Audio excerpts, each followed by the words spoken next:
Au sommaire de ce journal, au village Sachanga, les enfants tout comme les adultes sportifs ne savent plus exercer leurs activités sportives suite au mauvais état du stade de football qui ne répond pas aux normes. Les troncs d'arbres servent de poteaux. Le souci de ces villageois est de voir un espace spacieux qui leur permettra toute activité. La campagne chirurgicale qui avait été lancée le mardi 3 septembre 2019 s'est clôturée ce samedi 7 septembre 2019 à l'hôpital général des références Mwangeji en commune de Manika. Les bénéficiaires ont remercié les autorités provinciales pour leur acte. Le détail, vous les aurez dans ce journal. Mesdames, Messieurs, bienvenue dans ce journal. Les sportifs du village Sachamba manquent des kits sportifs. Ce village se trouve dans le territoire de Muchacha sur la route Kazembe à une trentaine de kilomètres de la ville de Kolwezi. Ils souhaitent voir les autorités en place leur venir en aide. Ken Pangwe. Un terrain bien aplani, des poteaux en bois bien fixés, c'est l'image qu'offre ces stades du village Sachamba. À ces joueurs manque les kits sportifs. Contrairement aux machines mécaniques, l'organisme ne s'altère que si nous arrêtons de les solliciter. L'activité stimule, restaure et régénère l'ensemble de nos fonctions, de nos cellules et protège notre structure osseuse, de notre caméra et micro. Ils ont exprimé leurs doléances. Ce n'est pas normal pour un village de vivre sans sport. Nous avons un terrain de foot ici. Malheureusement, nous n'avons pas de vareuse, le botting ainsi que le ballon de foot. Nous demandons aux autorités de jeter un coup d'œil dans ces coins en ce qui concerne le sport. Le foot ne se joue pas seulement au centre-ville. Nous sommes une grande équipe. Les bémols, c'est que nous jouons pieds nus pour votre gouvernement. C'est depuis l'époque coloniale que nous n'avons jamais vu la présence des journalistes. Vous voir dans ces coins, c'est un grand soulagement pour nous. Nous profitons de cette occasion pour lancer le cri de détresse aux autorités en ce qui concerne le sport. Selo Labé espère voir les ministres provinciaux ayant en charge les sports prendre ces mesures qui s'imposent pour leur divertissement. Ce samedi 7 septembre, certains enseignants du Lualaba ont manifesté leur mécontentement à l'Institut technique de Manika Itima en sigle. Ces mécontentements fait suite au non-respect de leur cahier des charges déposé au gouvernement provincial. Des chants ont été entonnés à cette occasion par le professionnel de la CRE. Suivez.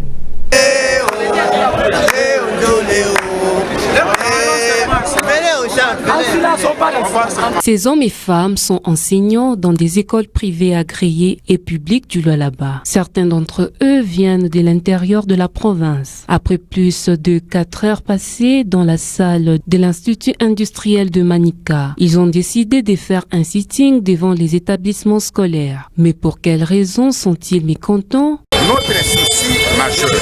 À quoi bon de donner cours aux enfants d'autrui si longtemps que nos propres enfants n'étudient pas encore à la maison? L'État nous pousse à donner cours. On ne peut pas. D'abord, qu'on soit ensemble, qu'on nous paye d'abord. Vous voyez qu'au niveau provincial, on nous paye d'abord, comme ça nous allons maintenant nous asseoir après pour voir maintenant ce qui va rester. Suite à ces mouvements des syndicalistes, des enseignants ont rencontré la vice-gouverneure du Lualaba. Des solutions ont été trouvées à cette problématique. Nous étions reçus par madame le vice-gouverneur à cause toujours de cahier de charges que nous lui avions adressé. Elle a été vraiment attentive. Elle nous a demandé d'être calme et que tout ira très bien puisque elle va vraiment tenir compte de tout ce que nous avons demandé, tout ce que nous avons posé dans notre cahier de charges. Les enseignants des écoles privées agréées souhaitent voir des solutions urgentes avant de prendre la CRE ce lundi 9 septembre 2019. 600 patients de tout le coin de la province du Lualaba ont été reçus à la campagne chirurgicale qui avait été lancée le mardi 3 septembre 2019 à l'hôpital général des références Mwangeji. C'est ce samedi 7 septembre que s'est clôturée la dite campagne à la grande satisfaction de tout bénéficiaire. Suivez. 4. L'hernie. Ce sont des maladies curables. La preuve est que plusieurs patients ont été opérés à l'hôpital général de Mwangeji et tout s'est déroulé sans aucun incident. Le confirment ces médecins traitants. La mission s'est bien passée. Nous avons fait pratiquement 2 mois pour terminer cette mission. Nous avions commencé par la présélection pendant des consultations et puis nous sommes passés à l'étape des opérations chirurgicales qui vient de se terminer maintenant. Cette opération chirurgicale n'a pas laissé indifférent le ministre provincial de la Santé, Jules Kabouit. Côté gouvernemental, nous remercions vraiment pour le travail abattu puisque nous avons vu des cas avant l'opération. On se disait comment les choses vont se passer. Voilà, tout le monde est en bonne santé. Et voilà, au nom de Son Excellence, Monsieur le Gouverneur, nous remercions vraiment l'équipe qui est venue pour ce travail. Il s'y est dénoté que cette campagne s'est tenue sur toute l'étendue de la province du Lualaba. Plus de 600 personnes ont bénéficié des soins gratuits.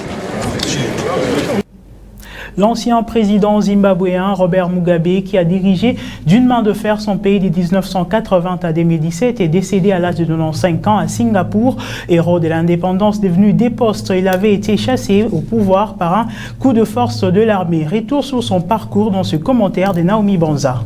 Des héros à des postes. C'est ainsi qu'on peut résumer la carrière politique de Robert Mugabe. Pendant son règne des 37 ans à la tête du Zimbabwe, jusqu'à sa chute en 2017, Robert Mugabe est décédé à l'âge de 95 ans et passé du statut des héros de l'indépendance et ami de l'Occident à celui des tyrans qui a provoqué l'effondrement économique de son pays. L'ancien chef de l'État est décédé dans un hôpital de Singapour, selon le gouvernement sud-africain qui a salué les combattants de la libération panafricaine et courageux. Robert Mugabe séjournait régulièrement à Singapour pour des raisons médicales. Ex-président du Zimbabwe est une figure très connue à Maurice. On se souvient de la visite chez nous en marge de l'African Economic Platform en mars 2017 à Westing Tralee Bay à Baklava. Robert Mugabe était toujours l'homme fort du Zimbabwe. Lorsqu'il était venu à Maurice, il avait foulé le sol mauricien à 18h35 le 19 mars 2017. C'est à bord de son jet privé de Robert Mugabe, 93 ans, était arrivé à Maurice. Il avait été accueilli par le premier ministre mauricien Pravind Jugnauth au stade Lung. Sur ce même sujet, tout le monde se souvient de cette grande personnalité africaine qui a dirigé le Zimbabwe pendant 37 ans. Concernant la personne de Robert Mugabe, certains le considèrent comme un dictateur, tandis que d'autres non. Charles Mouyaya, analyste politique, a tenté de juger sa carrière politique. On l'écoute. D'abord, père son âme, c'est un homme qui a, qui a incarné toute une génération.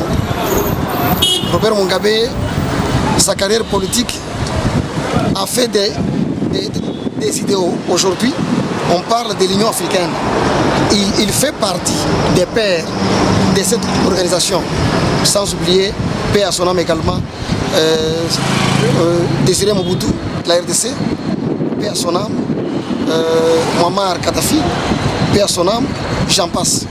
Et pour son pays, je sais que dans sa carrière politique, beaucoup de gens parlent de lui à mal comme dictateur qui a fait plus de 37 ans au pouvoir. Non, Robert Mugabe est père même de l'indépendance de ce que vous appelez aujourd'hui, c'est quoi, Zimbabwe.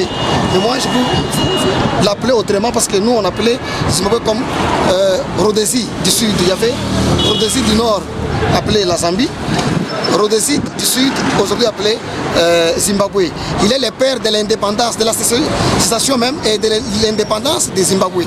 Et donc, pour lui, il a estimé que c'était trop tôt de quitter le pouvoir sans former l'élite zimbabwéenne, n'est-ce pas? Il fallait créer un esprit, comme aujourd'hui on vous parle de l'esprit de Etienne Tshisekedi qui continue. C'était ça, il fallait éterniser l'esprit de militantisme, l'esprit des combattants dans les jeunes zimbabwéens pour que, au moment qu'il quittait le pouvoir, que cet esprit continue à ne pas céder au caprice, à ne pas céder au découragement, à ne pas céder au caprice des Occidentaux. C'est par ici que s'achève cette édition du journal. Mesdames et messieurs, merci à vous de nous avoir suivis. L'actualité reste en continu sur le www.wangu.info. À très bientôt.